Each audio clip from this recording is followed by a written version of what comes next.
Hi friends, నేను మీ అంజని. మీరు చూస్తున్నది ఎస్ఆర్కే హర్రర్ స్టోరీస్. మరి స్టోరీలోకి వెళ్ళబోయే ముందు నాదొక చిన్న request. For best realistic horror and thrilling experience కోసం తప్పకుండా హెడ్సెట్ అయితే పెట్టుకోండి. అండ్ మీ హారర్ స్టోరీస్ నాతో షేర్ చేసుకోవాలి అని అంటే మన ఇన్స్టాగ్రామ్ లింక్ ని డిస్క్రిప్షన్ లో అయితే ఇస్తున్నాను. అక్కడికి వచ్చి మీ స్టోరీస్ ని నాతోని వాయిస్ మెసేజ్ రూపంగానైనా లేదంటే మెసేజ్ రూపంగానైనా షేర్ చేయవచ్చు. మరి పిల్లల్ని చదువుకోమని పంపిస్తే వాళ్ళు చేసే పనుల వలన వాళ్ళకి ఎంతటి అపాయం కలిగిందో అనే దాని గురించి ఈ రోజు వీడియోలోనైతే చూద్దాము. మరి ఓజా బోర్డు గురించి ఏదైనా ఒక చక్కటి స్టోరీ చెప్పండి అని పి రవిశంకర్ గారు అయితే అడిగారండి. సో ఈ రోజు ఓజా బోర్డు మీద పిల్లలు చేసిన పనికిమాలిన పనికి వాళ్ళు ఎంతటి ఇబ్బందులు పాలయ్యారో అనే దాని గురించి చూద్దాం. మరి ఇంకెందుకు ఆలస్యం, లేట్ చేయకుండా వీడియోలోకి వెళ్ళిపోదామా?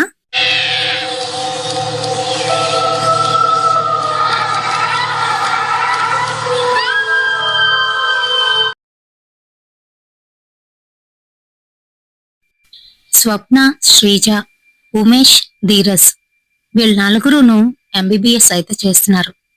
మరి ఎంబీబీఎస్ అంటేనే చాలా కష్టం. చాలా తెలివితేటలు ఉండాలి, అలాగే సమయస్ఫూర్తి ఉండాలి. దాంతో పాటుగా వాళ్ళకి ధైర్యంతో పాటు జాలి కూడా ఉండాలి. మరైతే వీళ్ళు అప్పటికే థర్డ్ ఇయర్ అయితే చేస్తున్నారు. ఓపీలో ఉన్న పేషెంట్స్ ని చూసుకోవడం, ఇంకా వాళ్ళకి ఏంటి ఇబ్బందులు, ఇవన్నీ కూడాను వాళ్ళ రోజువారీ పనులు. అయితే మరి చదువుకుంటూ సర్వీస్ చేస్తూ మార్నింగ్ అంతా గడిచిపోతుంది. మరి నైట్ ఎవరి హాస్టల్ కి వాళ్ళు వెళ్ళిపోయి విశ్రాంతి తీసుకుంటారు. మరి ఆ రోజు అమావాస్య. శ్రీజ వాళ్ళ ఇంట్లోని దేవుణ్ణి బాగా నమ్ముతారు. అయితే మరి శ్రీజ మటుకు దానికి పూర్తిగా విభిన్నం. తనకి దేవుడు లేడు, దెయ్యము లేదు. ఈలోగా శ్రీజకి కాల్ వస్తుంది. అమ్మా శ్రీజ, ఏం చేస్తున్నావు? ఈరోజు అమావాస్య, బయటికి ఎక్కడికి వెళ్ళకు. ఆ మాస్టరీ రూమ్ వైపు అస్సలు వెళ్ళకు, నీకు అసలుకే బాగుండదు అని వాళ్ళమ్మ అయితే చెప్తుంది. ఆ మాటలు విన్న శ్రీజ వెంటనే బుల్షెట్, అమ్మా ఏంటి నువ్వు? అమ్మా, అప్పుడంటే నేను చిన్నపిల్లని, మీరు చెప్పిందల్లా నమ్మేదాన్ని. ఏదో జ్వరం వస్తే తాయిత్తు కట్టించి నాకు దయ్యం పెట్టిందని అందరితో చెప్పారు. ఇప్పుడు అలా కాదు, నేను పెద్దదాన్నయ్యాను, నాకన్నీ తెలుసు, నువ్వేం నాకు చెప్పక్కర్లేదు అని మాట్లాడుతుంది. అలా కాదమ్మా, నీ జాతకరీత్యా కూడాను ఈ మధ్యకాలంలో బాలేదు, అందుకే వద్దని చెప్తున్నానే, వినిపించుకో అని అంటూ ఉంటే ఈలోగా పక్కనున్న స్వప్న వచ్చి, ఆంటీ మేమున్నాంలేండి, కంగారు పడొద్దు, దీన్ని చిన్న పిల్లలాగా అయితే ట్రీట్ చేస్తాం, ఓకేనా అంటూ నవ్వుతోంది. వెంటనే శ్రీజకి కోపం వచ్చి, ఏయ్ ఆపవే అంటూ, ఉంటాను సరే పెడుతున్నాను అని ఫోన్ అయితే పెట్టేసింది. ఈలోగా ఆ మాటలన్నీ కూడాను వెనకనున్న ఉమేష్, ధీరజ్ కూడా విన్నారు. వాళ్ళు కూడా నవ్వుతూ తన దగ్గరికైతే వచ్చారు. ఏయ్ చూడ్రా, ఇది ఇంకా చిన్నపిల్లంట, వాళ్ళమ్మ దీని గురించి ఏవేవో చెప్తుంది, ఏమైందమ్మా నీకు అని అడుగుతున్నాడు వెటకారంగా ఉమేష్. అంతే కోపంతోని, ఏయ్ నా గురించి మీకు తెలీదు అని అంటూ ఉంటే, నీ గురించి మాకు అస్సలు తెలీదు. ఏది, నువ్వు నిజంగా ధైర్యవంతురాలువైతే ఆ మాచురీ రూమ్కి వెళ్ళి అక్కడ ఒక అరగంట స్పెండ్ చేసి వస్తావా అని అంటుంది తన బెస్ట్ ఫ్రెండ్ స్వప్న. అంతే కదా, దాందేముంది, ఎంతకి మీరు ముగ్గురు కూడా బెడ్ కాస్తారా? సరే నేను హాఫ్ అన్ అవర్ ఏంటి, 1 అవర్ ఉంటాను అక్కడ అని అంటుంది. అక్కర్లేదులే, ఒక హాఫ్ అన్ అవర్ ఉండమ్మా తల్లి అని చెప్తుంది. సరే బెడ్ ఎంతకి అని అంటే అని ఆలోచిస్తూ, ఈ వీకెండ్ మేమందరం కలిసి నీకు మంచి స్టార్ హోటల్లో పార్టీ ఇస్తాం, ఓకేనా? నువ్వు చెప్పిందే మెను, ఓకేనా అని అంటుంది. ఓకే ఓకే సరే అయితే పదండి పదండి అంటూ అక్కడి నుంచి మెల్లగా జారుకున్నారు. మరి హాస్పిటల్ అప్పటికే ఖాళీగానైతే ఉంది. అంతేకాదు, అది రాత్రి సమయం, పైగా వీళ్ళు అటుపక్కకి వెళ్ళడానికి వీల్లేదు. అందరి కళ్ళు కప్పి మెల్లగానైతే అక్కడికి చేరుకున్నారు. లైట్ వేసి లోపలైతే చూస్తున్నారు. అక్కడ బెడ్లన్నీ ఖాళీ. ఆ తర్వాత కొంచెం ముందుకు వెళ్తే మరొక రూమ్ అయితే ఉంటుంది. అదే మార్చురీ రూమ్. అసలు అక్కడికి వెళ్తుంటేనే అదొక రకమైన బ్యాడ్ స్మెల్. అది ఎలా అంటే బాగా కుళ్ళిపోయిన శవాల కంపు. మరి కడుపులో తిప్పేస్తున్న మాస్కులు వేసుకొని అంతవరకునైతే వెళ్ళిపోయారు. బయటనొక వాచ్మెన్ కుర్చీలో కూర్చొని కునుకుపాట్లు పడుతున్నాడు. వాణ్ణి చూడగానే అమ్మో వీడిక్కడున్నాడు, మనల్ని చూశాడంటే దీనికి కంప్లైంట్ చేస్తాడు అని శ్రీజ అయితే అంటుంది. ఈలోగానే లోపలేవో శబ్దాలు. మన పని అయిపోయింది. ఇంకా ఈ బాడీకి పోస్ట్ మార్టం రేపు మార్నింగ్ చేయమన్నారు సారు. సరే తాళం వేసేసి వచ్చే అంటూ లోపల నుంచి అయితే మాటలు వినిపిస్తున్నాయి. రేయ్ ఎంతసేపు పడుకొనుంటావు అని బయటికైతే వస్తున్నారు వాళ్ళు. అంతే మరి, వీళ్ళు జడిచిపోయి కొంచెం అవతలకు వెళ్లి నించున్నారు. అక్కడంతా చీకటి. అక్కడ కూడా కొన్ని వార్డులైతే ఉన్నాయి. మరి వీళ్ళక్కడ నించొని అటుగా చూస్తున్న సమయానికి వీళ్ళ వెనకతల ఒక అబ్బాయి నించొని వాళ్ళకైతే కనిపించాడు. టీనేజ్ అబ్బాయి. బాగానే ఉన్నాడు చూడ్డానికి. ఇదేంటి మీరందరూ ఇక్కడి నించున్నారేంటి అని అడుగుతున్నాడు. అంతే, వెనక నించున్న ఆ అబ్బాయిని చూసి వీళ్ళందరూ తుల్లిపడ్డారు. నువ్వెవరు? నువ్విక్కడేం చేస్తున్నావు అని అడుగుతున్నారు. అదా, మా ఫ్రెండ్కి బాగోపోతాను వచ్చాను, సరదాగా అలా తిరుగుతున్నాను. మీరు డాక్టర్లేనా అని అడుగుతున్నాడు. అవును. ఆ ఎప్పటి నుంచి ఇక్కడున్నావు అని అంటూ ఉంటే, జస్ట్ ఇప్పుడే వచ్చా, మీ మాటలన్నీ విన్నా. బాగుంటుంది కదా, భలే థ్రిల్లింగ్ గా ఉంటుంది. నిజంగా నాకు కూడా చాలా రోజుల నుంచి అలాంటి మార్చురీ రూమ్ చూడాలని చాలా ఇష్టం అని చెప్తున్నాడు. ఆ మాటలకి శ్రీజ కోపంగా, హలో, మీ పని మీరు చూసుకోండి. మీరు మీ ఫ్రెండ్ దగ్గరికి వెళ్తే బాగుంటుంది. ఇక్కడ మా పని మేము చూసుకుంటాం అని కోపంగానైతే అంటుంది. అది విన్న ఉమేష్ ఇంకా ధీరజ్, ఏ కూల్ రా, పాపం మళ్ళాగే టీనేజర్, వాడేదో చూస్తానంటే వద్దని చెప్పడం ఎందుకు, మనతో పాటు తీసుకువెళ్దాం, సరదాగా ఉంటుంది అని సైగ చేస్తున్నాడు. అంటే వాళ్ళ ఉద్దేశం ఆ అబ్బాయిని భయపెడదామని. అవును బ్రదర్, నీ పేరేంటి అని అడుగుతున్నాడు ఉమేష్.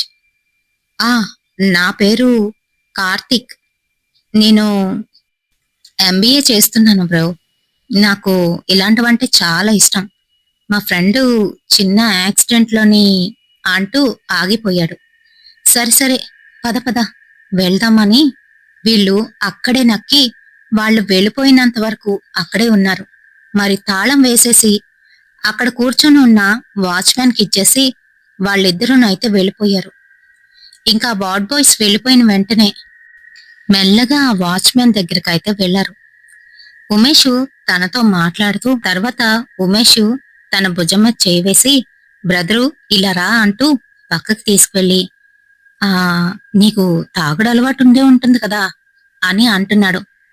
ఆ ఉంది గాని ఇక్కడ తాగకూడదు కదా సారు అని అన్నాడు. అదా, దాందేముంది, నువ్వు తెచ్చుకొని అక్కడే తాగేసి కామ్గా వచ్చి ఇక్కడ పడుకో, అయిపోతుంది. ఆ మాత్రం దానికి అంత భయపడిపోతున్నావేంటి అని ఉమేష్ అనేసరికి వెంటనే తన చేతిని పక్కకి తీసి, సారు మీకేంటి కావాలి, ఎందుకు నన్ను ఇలా కాకాపడుతున్నారు అని అంటున్నాడు. తన జోబులో నుంచి 200 తీసి, వద్దా మరి ఇవి చూసుకో, మరి నీకు మంచి అవకాశం, ఒక్క ఒక్క అరగంట మాకు ఇచ్చావనుకో, సరదాగా అలా చూసుకొని వచ్చేస్తాం.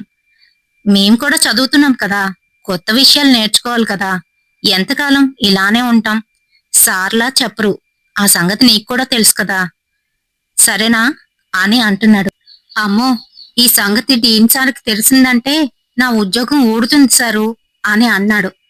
అదేం లేదులే, నీ తాళాలెట్టివ్వు అంటూ తీసుకున్నాడు. వద్దు వద్దు అంటూనే జోబులో డబ్బులు పెట్టగానే తన మొహం వెలిగిపోయింది. ఇంకక్కడి నుంచి వెంటనే తను వెళ్ళిపోయాడు. తాళాలు పట్టుకొని వాళ్ళ వైపు నవ్వుతూ వచ్చాడు ఉమేష్. మరి ఈలోగా ఆ కార్తీక్ ఏమో తన జాకెట్లో నుంచి ఒక పెద్ద షీట్ అయితే తీశాడు. ఇదేంటి అని వాళ్ళు ఆశ్చర్యంగా చూస్తూ ఉంటే, ఇదే ఓజా బోర్డు. మేమందరం తయారు చేసుకొని దీంతోనే ఆడతాం తెలుసా. భలే ఉంటుంది. నిజంగా ఆత్మలు దెయ్యాలు ఉన్నాయా లేదా అని దీని ద్వారా తెలిసిపోతుంది. ఈ గేమ్ అక్కడ ఆడేమనుకోండి చాలా బాగుంటుంది అని అంటున్నాడు. ఆ మాటలకి వాళ్ళందరూ షాక్ అయిపోయారు. తన కాసైతే చూస్తున్నారు. మేము ఇలాంటివేమీ నమ్మం. నిజంగా దెయ్యాలొస్తాయంటవా అని శ్రీజ అయితే అంటుంది. నిజంగా అండి. మీరు కావాలంటే ఒకసారి ఆడి చూడండి. మనందరం ఆడదాం. అదుగో ఆ రూంలోకి వెళ్ళి ఆడదాం. ఇప్పుడే ఎవరితో బాడీ తీసుకొచ్చి పెట్టారు కదా, అక్కడికి వెళ్ళి మనం పిలుద్దాం అని అంటున్నాడు. ఆ మాటలు విన్న స్వప్న ఎందుకోనో భయపడిపోతూ, ఈ ఎందుకులే ఇవన్నీ కాదు గాని మా శ్రీజ ఏదో బెడ్ కాసింది, ఆ బెడ్ కోసమనే వచ్చాం. ఏ నువ్వు ఒక అరగంట ఉండి వచ్చేసేవే, మేమిక్కడే ఉంటాం అని అంటుంటే, నో నో నో, అందరం కలిసి ఆడదాం, బాగుంటుందండి. మీరు కాబోయే డాక్టర్లు అయ్యుండి ఇలాంటివన్నీ నమ్ముతారా ఏంటి? ఒకసారి ట్రై చేస్తేనే కదా నిజానిజాలు తెలుస్తాయి అంటూ వాళ్ళని మొత్తానికి ఎలాగోలా ఒప్పించేశాడు. అంతే మరి. వాళ్ళందరూ కూర్చొని అక్కడే దాన్ని ప్లేస్ చేసి, దీన్ని ఆడాలి అనంటే క్యాండిల్స్ ఏవో వెలిగించాలిగా అని ధీరజ్ అయితే అంటున్నాడు. అవునండి, నిజమే. మరి క్యాండిల్స్ ఎక్కడా అని అనేసరికి, ఒక్క నిమిషం ఆగండి, ఇప్పుడే వస్తా అంటూ శ్రీజ అయితే బయటికి వెళ్ళింది. ఆ వార్డ్ నుంచి బయటికి వెళ్ళగానే కొంచెం దూరంలోనే మేరీమాత స్టాచ్యూ అయితే ఉంటుంది. అక్కడ క్యాండిల్స్ వెలిగిస్తూ ఉంటారు. అక్కడున్న 2-3 ఆరిపోయిన క్యాండిల్స్ ని తన జోబులో వేసుకొని మళ్ళీ ఎవరు చూడకుండా ఆ వార్డ్ దగ్గరికి అయితే వచ్చేసింది. ఇదిగోనరా క్యాండిల్స్ తెచ్చాను అంటూ మొత్తానికి అవైతే వెలిగించారు. బోర్డుని మధ్యలో పెట్టి వాళ్ళక్కడే కూర్చొని, ఇప్పుడెలా ఆడాలి అని అంటే, కార్తీక్, మీ దగ్గర ఎవరి దగ్గరైనా కాయిన్ ఉందా? దాని మీద పెట్టి మీ 4 వేళ్ళు ఆ కాయిన్ మీద అయితే పెట్టండి. ఆ తర్వాత మీరు ఎవరిని పిలాలనుకుంటున్నారో పిలవండి, ఖచ్చితంగా వస్తాయి అని చెప్తున్నాడు. అదేంటి నువ్వాడవా మరి అని అంటే, ఇది ఒకసారికి 2 లేక 4 ఆడవలసిన గేమ్ అండి. నేను ఆడితే మళ్ళీ మీలో ఒకరు మిస్ అయిపోతారు.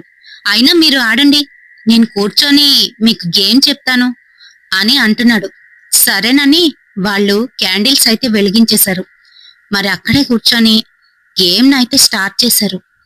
వాళ్ళు అలా స్టార్ట్ చేసి, ఇక్కడ ఎవరైనా ఉంటే రండి అని పిలుస్తున్నారు. అలా కాదండి, ఏదైనా పేరు పెట్టి, మీకు ఎవరైనా తెలిసిన వారుంటే వారి పేరు పెట్టి పిలవండి, లేకపోతే నా పేరు పెట్టి పిలవండి, ఎవరైనా ఉంటే వస్తారేమో చూద్దాం అని అంటున్నాడు. అదేంటి నువ్వు బతికే ఉన్నావుగా, నీ పేరు పెట్టి పిలవమంటున్నావు అని శ్రీజ అంటుంది. అలా కాదండి, నాలాగా ఇంక పేర్లు ఎవరికి ఉండవంటారా ఏంటి? ఇక్కడ ఎవరైనా ఉన్నారేమో, సరదాకి చెప్తున్నాను అని అంటున్నాడు. ఈలోగా ఉమేష్ అందుకొని, నిజమే, ఒకసారి ట్రై చేద్దాం. బ్రో చాలా ఉత్సాహంగా ఉన్నాడు అంటూ నవ్వుకుంటూ ధీరజ్ కి సైగ చేస్తున్నాడు. ఈలోగా ఉన్నట్టుండి అక్కడ క్లైమేట్ అంతా ఒక్కసారిగా చల్లగా మారిపోయింది. ఈలోగా వీళ్ళ 4 ఇక్కడ కార్తీక్ ఆత్మ ఉంటే ఇక్కడికి రావాలి అని అంటున్నారు. అంతే మరి. ఒక్కసారిగా టెంపరేచర్ పడిపోయింది, చలి వేస్తుంది. బయట నుంచి అంటూ గాలి అయితే వచ్చింది. అంతే మరి. అక్కడున్న క్యాండిల్స్ ఆగిపోవడానికి సిద్ధంగానైతే ఉన్నాయి. ఈలోగా ధీరజు వాళ్ళందరికీ భయపెట్టడం కోసం తన బలమంతా ఉపయోగించి తన వేలని ముందుకైతే జరుపుతున్నాడు. ఆ కాయిన్ నిజంగా మూవ్ అవుతుందనుకొని శ్రీజ, స్వప్న, ఉమేష్ భయపడిపోయారు. ఉమేష్ కాస్త చూసి కన్ను గీటుతూ నేనే అంటున్నట్టుగా చెప్తున్నాడు. ఆహా అనుకుని ఊరుకున్నాడు. ఈలోగా పక్కనున్న కార్తీక్, అడగండి అడగండి, ఏం కావాలో అడగండి అని అంటున్నాడు. మళ్ళీ వాళ్ళందరూ భయపడిపోతున్నా బయటికి మటుకు గంభీరతను ప్రదర్శిస్తూ, కార్తీక్, నువ్వేనా అది అని అంటున్నారు. అంతే, ఈసారి తన ప్రమేయం లేకుండానే ఆ కాయిను ఎస్ అనే పదం దగ్గరికైతే జరుగుతుంది. అంతే, ధీరజ్ అల్లిపోయాడు. వెంటనే తన ఫింగర్ ని తీసేశాడు. అంతే, అప్పటికి ఆ కాయిన్ అలానే మూవ్ అవుతుంది. అప్పుడు గాని అర్థం కాలేదు ఉమేష్ కి. నిజంగానే ఆ కాయిన్ మూవ్ అవుతుందని భయపడి గట్టిగా అరిచేస్తున్నాడు ఉమేష్. అంతే, అక్కడంతా సుడిగాలిలాగా అయితే మొదలయ్యింది. వాళ్ళు వెలిగించిన క్యాండిల్స్ అన్నీ కూడాను ఒక్కసారిగా ఆరిపోయాయి. అక్కడంతా చిమ్మ చీకటి. వెనకతలున్న కార్తీకు గాలిలోనైతే తేలుతున్నాడు. వాళ్ళు చూస్తుండగానే కార్తీక్ మొహం అంతా కూడా మారిపోయింది. అంతే, కార్తీక్ని చూసిన వాళ్ళందరూ ఆశ్చర్యంతో అలానే ఉండిపోయారు. కార్తీక్, కార్తీక్ అంటూ ఉంటే, నన్నే కదా పిలిచారు, అందుకే వచ్చా. ఆడండి ఆడండి, గేమ్ మంచి ఇంట్రెస్టింగ్ గా ఉంది. ఈ టైంలో ఎందుకు చేతులు తీసేశారు? ఇప్పుడు చూడండి, నేను మీ వెనక తిరుగుతాను.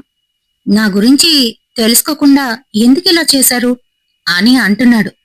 అంతే, హుటాహుటిన అక్కడ అన్నీ అలానే వదిలేసి పరుగు తీశారు. ఆ వార్డ్ నుంచి బయటికైతే వచ్చేశారు. వాళ్ళు పరిగెట్టినప్పుడు వెనక్కైతే తిరిగి చూడలేదు. చీకటిగా ఉన్న ఆ వార్డులో నుంచి వెలుతురు వైపు అయితే వచ్చేశారు. ఆయాస పడిపోతున్నారు. వాళ్ళకి ఏం జరిగిందో అర్థం కావట్లేదు.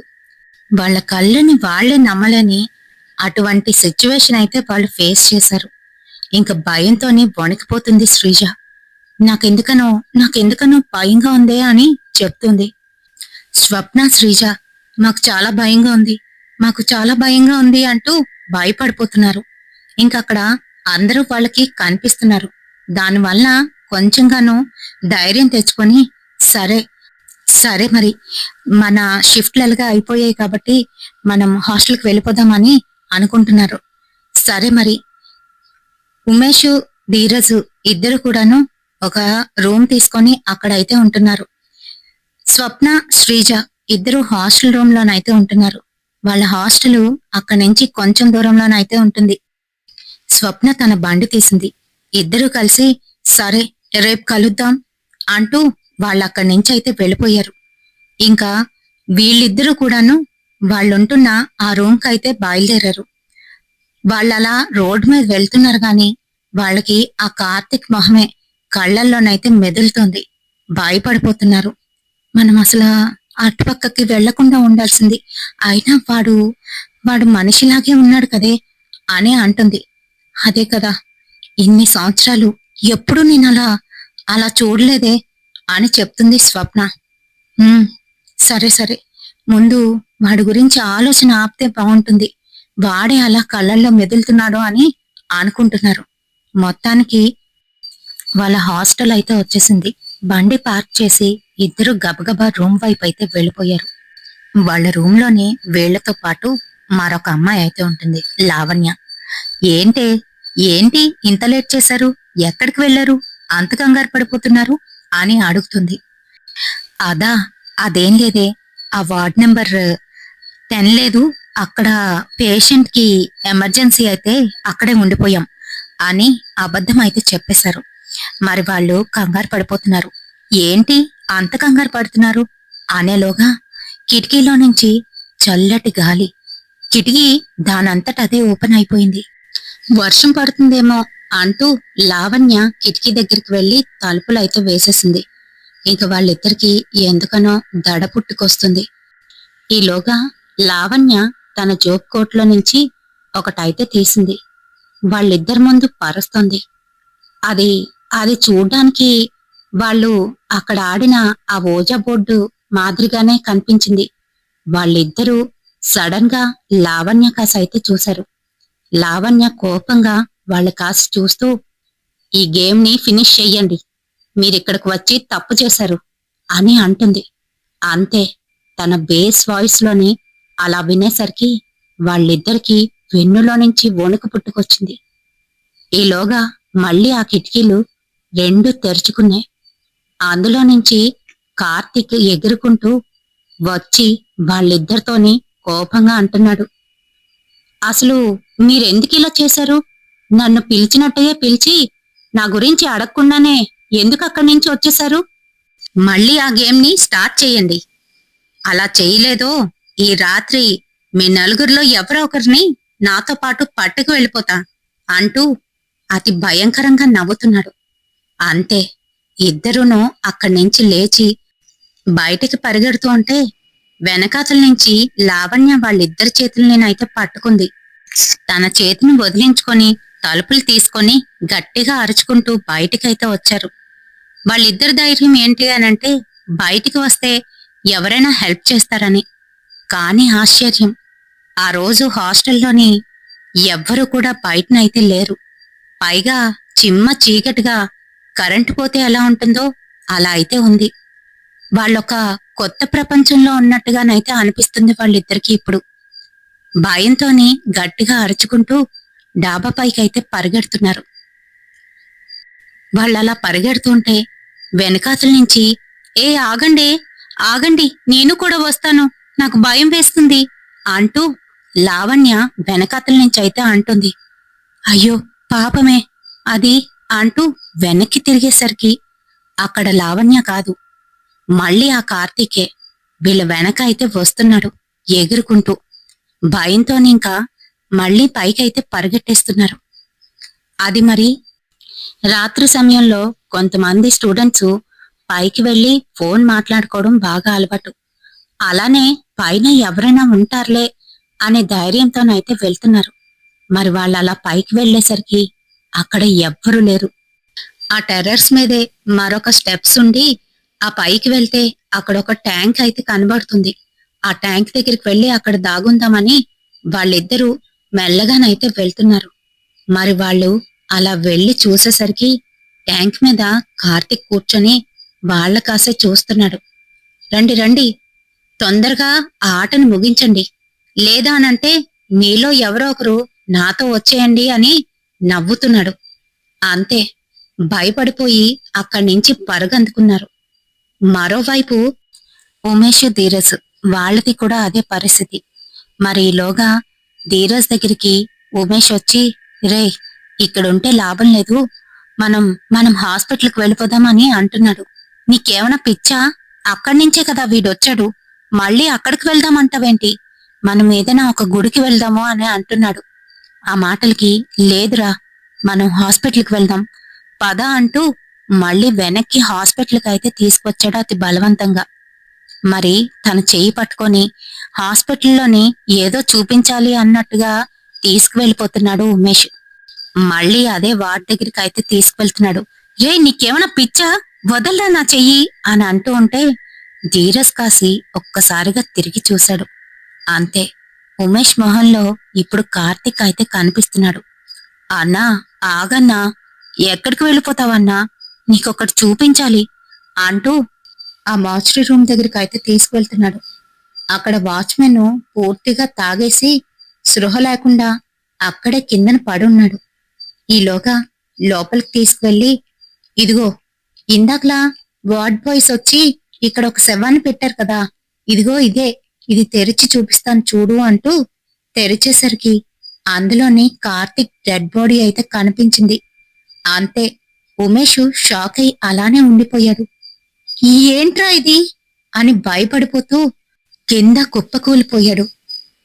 ఇది ఇది నేనేనన్నా, మీలాగే మీలాగే నేను కూడాను ఈ దెయ్యాల్ని వాటిని నమ్మను, అందుకనే మా ఫ్రెండ్స్ తో కలిసి ఓజా బోర్డ్ తయారు చేసుకుని దాంతో ఆడుతున్నాం ఆ సమయంలో అంటూ, అయినా ఇవన్నీ నీకెందుకులే, మీరు ఆ గేమ్ ఆడండన్నా, ఆ గేమ్ ఆడితేనే కదా నేను నేను ఎలా చనిపోయినా తెలుస్తుంది అని అనేలోపు ఈలోగా అరుచుకుంటూ మరోవైపు నుంచి శ్రీజ ఇంకా స్వప్న కూడా పరిగెత్తుకుంటూ వస్తున్నారు.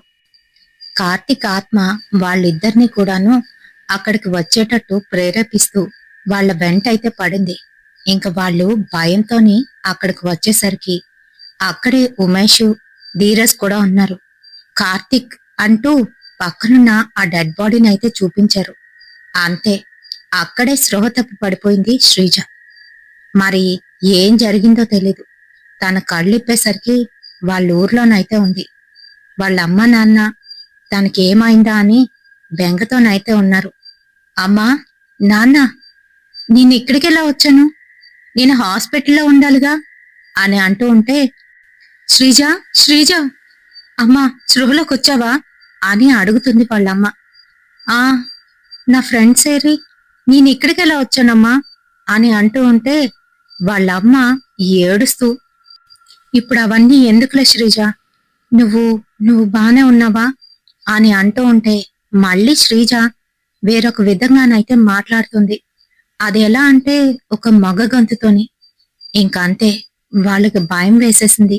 శ్రీజని హుటాహుటిన వాళ్ళకి తెలిసిన ఒక తాంత్రికుడి దగ్గరికి అయితే తీసుకువెళ్లారు. వాళ్ళ ఊర్లోని ఇవన్నీ కూడా సహజం.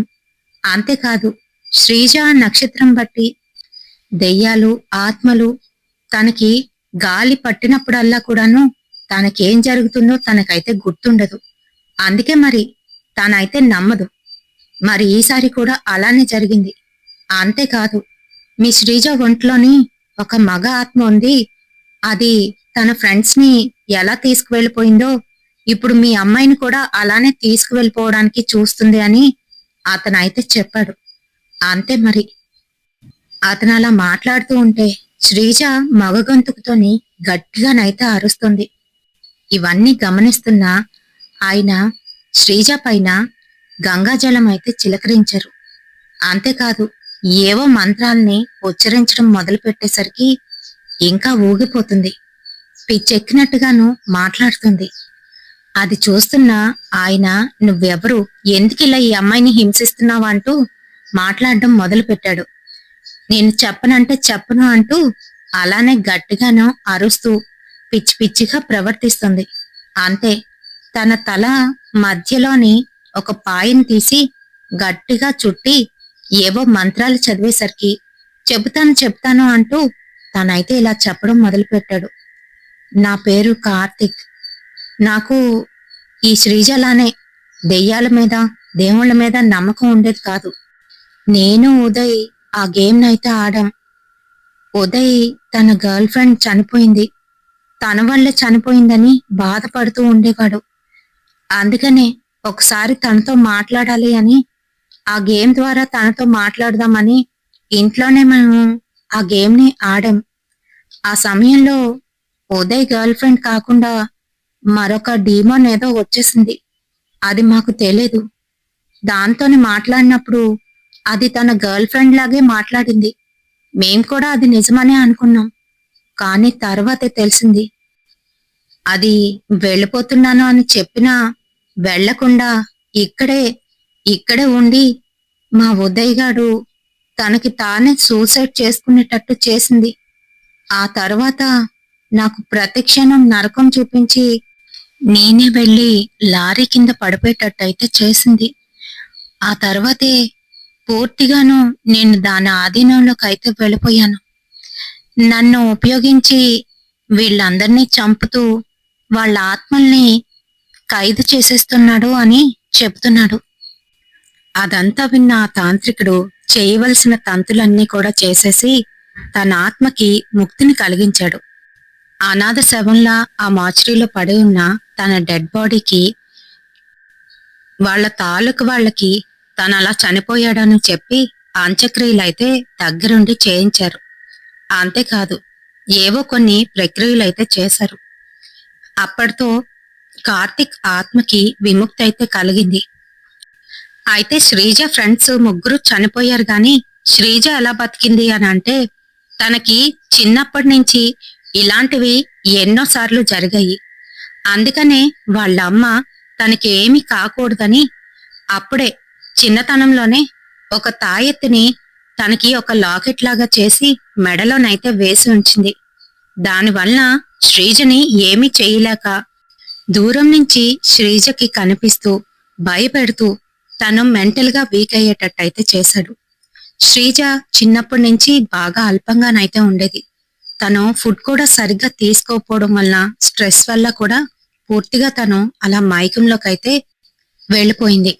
మరి ఇప్పుడు శ్రీజ అయితే బాగానే ఉంది కానీ తనకి తన ఫ్రెండ్స్ ను కోల్పోయిన బాధ మటుకు అలానే ఉండిపోయింది. మనం తెలియక చేసిన చిన్న చిన్న తప్పులకి పెద్ద మూల్యం అయితే చెల్లించుకోవాల్సి వస్తుంది ఒక్కొక్కసారి.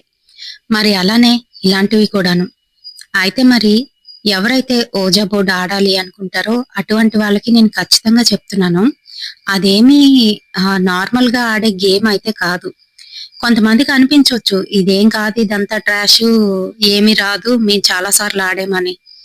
బోర్డ్ పర్ఫెక్ట్‌గా ఉండి, మీరు పూర్తిగా దాని మీద ధ్యాస పెడితే ఖచ్చితంగా అక్కడికైతే వస్తాయి ఆత్మలు.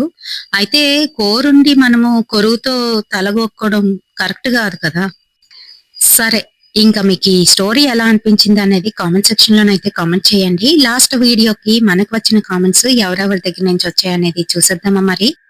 శ్రావణ సంధ్య సిస్టర్, వసుధ సిస్టర్, గౌతమ్ గారు, ముదుగు వీరమణి సిస్టర్, తులసి సిస్టర్, బాసిన విజయ సిస్టర్, రవీంద్ర అన్నయ్య, జ్యోతి సిస్టర్, ఇంకా ఇంద్రాస్ కిచెన్ నుంచి ఇందిరా గారు, బాలి లక్ష్మి సిస్టర్, ఎన్ లక్ష్మి సిస్టర్, దునిషా షేక్ గారు, ఇంకా విజయ్ కృష్ణ రాణి సిస్టర్, శైలజ రెడ్డి గారు, విజయ్ దుర్గ సిస్టర్, రోబీ సిస్టర్ చెన్నై నుంచి, బాలాజీ గారు విజయనగరం నుంచి, పి రవిశంకర్ గారు స్వర్ణ నుంచి, ఇంకా మురళీకృష్ణ గారు, Ammulu sister, Rajeshwari sister, Swathi sister green hands నుంచి, Regina sister, Vinay, Bubbly, Mounika.